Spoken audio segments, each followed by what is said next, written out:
Hi, good evening and welcome to another edition of Little Atoms with me, Neil Denny, and with Padraig Reedy. Little Atoms is a live talk show about ideas. Each show features a guest from the worlds of science, journalism, politics, academia, human rights or the arts in conversation. Our guests bring ideas that are challenging, sometimes controversial, often polemical, but always interesting. And we're joined tonight by Douglas Murray, who Padraig is now going to introduce. Good evening. Douglas Murray is a best-selling author and commentator based in the UK. His most recent book is the critically acclaimed Neoconservatism, Why We Need It, which Christopher Hitchens praised as a very cool but devastating analysis. He appears regularly on the television and radio across Europe and America. He is a trustee of the newly founded European Freedom Fund and a member of the advisory board of the European Institute for the Study of Contemporary Anti-Semitism. Since April 2007, he has been director of the Centre for Social Cohesion in Westminster, London. Sorry about that. You're a mouthful. Good evening, Douglas. Evening. Managed to struggle through that. So I think maybe we won't dwell too long on this, but going back to your last book, Neoconservatism, Why We Need It, I think what needs to be clarified for a lot of people is neoconservatism, what is it? Well, it was always said that neocons were liberals who'd be mugged by reality. There's now a sort of phenomenon of second-generation neocons who've never gone through the sort of trot upbringing that, say, the first generation had. But generally speaking, I mean, I say that we tend to be people who look at the world through a particular perspective. It's not a school of thought as such. It's certainly not an organised grouping. We sort of straddle a sort of liberal and old-school conservative divide. I'd say that we're realists who also believe that although realism is a good way of looking at the world, it's not always the best way of acting in the world. And you can look at the world through realist spectacles, but act in the world as you'd like to make it. I.e., we can do better than just managing. Mm-hmm. So how would this contrast, or does it contrast with classical British conservatism? Well, classical British conservatism, I'd have said, has several major differences from neoconservatism. One of them is that typical sort of British conservatives tend, among other things, to be exactly the sort of management types. I mean, you sort of manage the world. The 1990s was a big, a particular situation in the Balkans was a big wake-up call for many of us. You sort of saw a conservative government that really not only had lost its moral compass, fairly obviously, but didn't really recognise that force can be a force for good, as it were. This is a problem with the left as well, broadly speaking. The left often believes in progressive ends, but doesn't believe in the use of force. Conservatives don't believe in the progressive ends, but do often believe in the use of force. Neoconservatives believe in the progressive ends and the progressive possibility of the use of force. So we're, as it were, a sort of alienated from everyone. So what are those progressive ends? I mean, what are the values that you're talking about? Well, mainly the belief that societies find their end point, their end point, that is the point of fruition in representative liberal democracy, and that this is something you have to fight for, you have to keep fighting for, and just because you've got it yourself doesn't mean you don't encourage other people to get it. I mean, you don't say, well, I'm all right, Jack, we're fine here in Britain, we'll allow our brethren in Iraq or elsewhere to continue to live under sink dictatorships. We think we can do better than that. Now, there's then a follow-on problem about whether or not the use of force is always applicable, and of course it isn't. But there are occasions when I think the liberation of peoples from tyranny should be something we do, and not just wish for.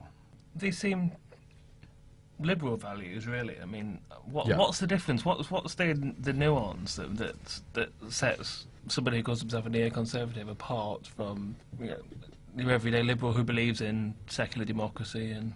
Well, nothing other than, as they say, we tend to sort of act on it. I mean, the joke used to go that if a neocon was a liberal who'd been mugged by reality, what was a neoliberal? And the answer was a liberal who'd been mugged by reality but who refuses to press charges.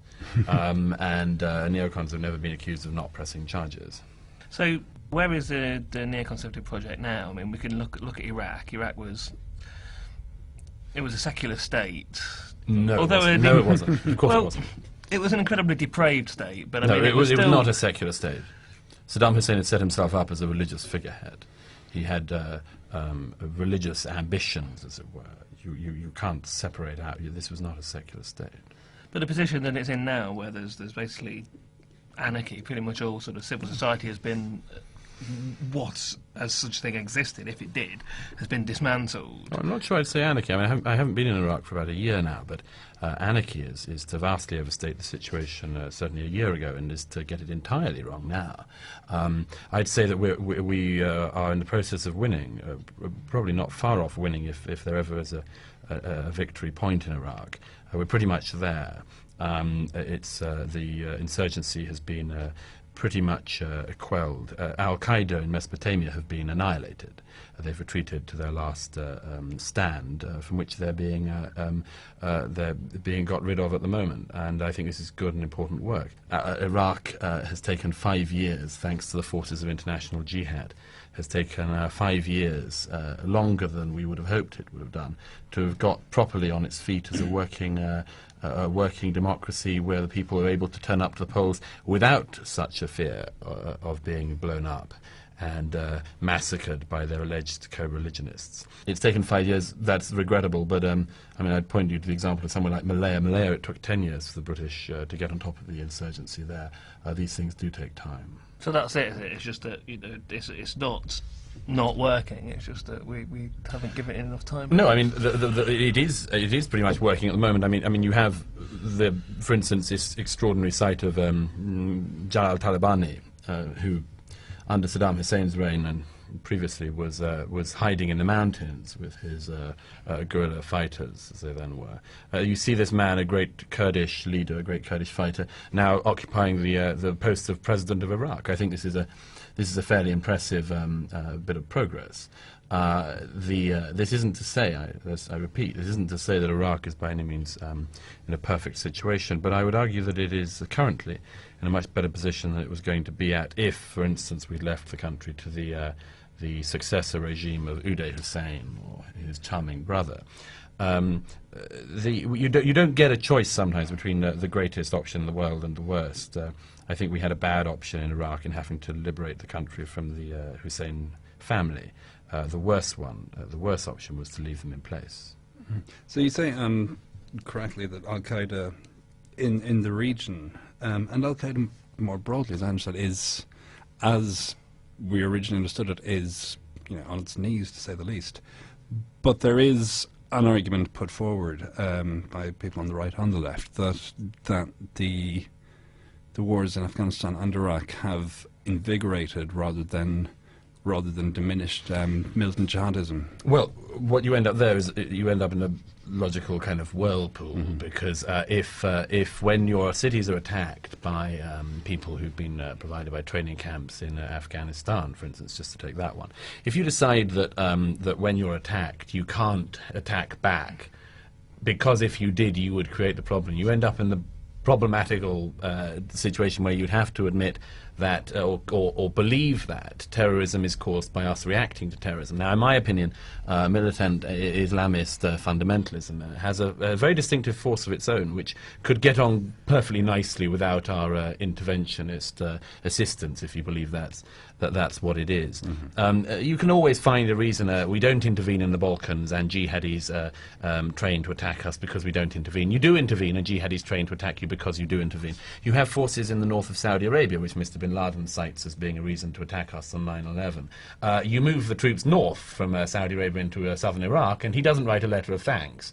I mean, do you really want to apologise for East Timor, one of their crucial points of hatred towards us?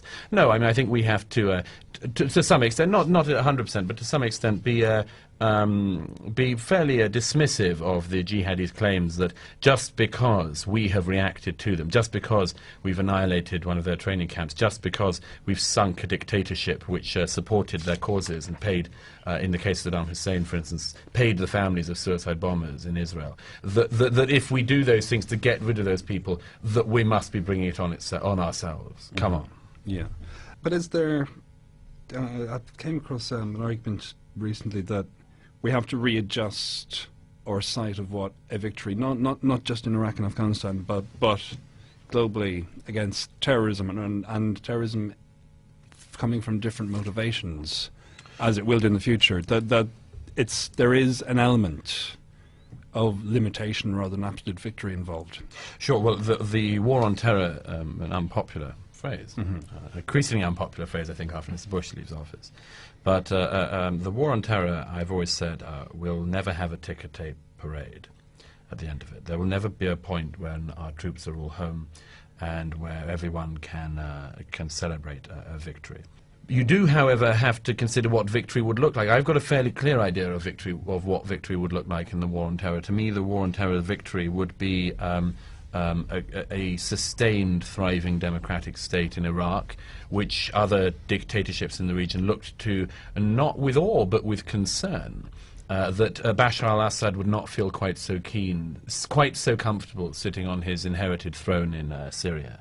That the Ayatollahs in Iran wouldn't feel quite so happy that their people mightn't look across the border and think we also could have representation of a meaningful kind, not dictated by a couple of candidates put up by a bunch of clerical fascists in Tehran.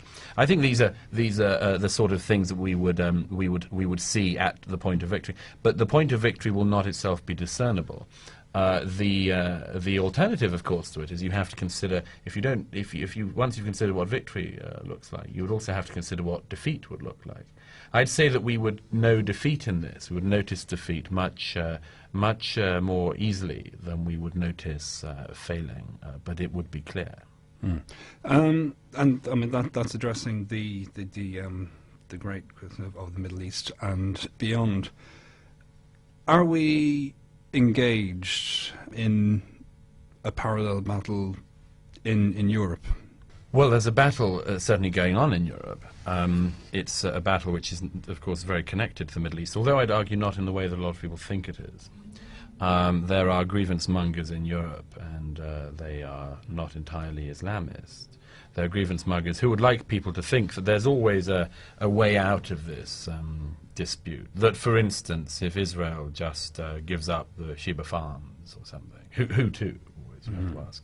But if it gave up the Sheba farms or the Golan Heights or the or Judea and Samaria, that this would bring about some kind of settlement. I don't think that's true at all. As I repeat, Islamist fundamentalism has its own very clear and differing schools of propulsion, and they would go on with or without us. As it is in Europe, we have and in Britain in particular, Britain has been a hub of Islamist activity for many years. It still strikes me that we don't feel the shame we ought to have done, and we ought to feel about what this country has done for some 15 years or so, by my accounting, in not pressing charges against the